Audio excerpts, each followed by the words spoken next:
Hello everyone, today I'm going to be showing you how to sanitize your hands and wear your mask before going out to get some groceries in this COVID times. The first thing you always want to do, you always want to make sure your hands are clean by washing them with soap and water to remove any soil from your hands.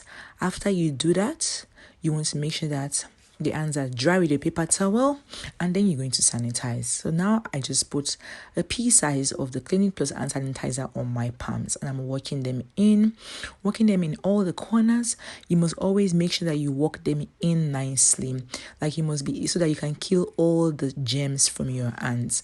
Because remember, guys, if you can save your hands and keep them clean, you can save the world. Once you finish doing that, you're going to then take your mask. This mask is a 3-ply mask. You're going to take your mask and then you're going to put it over. It must be nice and snug. Like, it must be really nice and snug, guys. You see that? Nice and snug. So I hope this video was helpful. Tomorrow I'm going to be back showing you how to take off your mask, how to wear your gloves, take them off, and always wash your hands clean.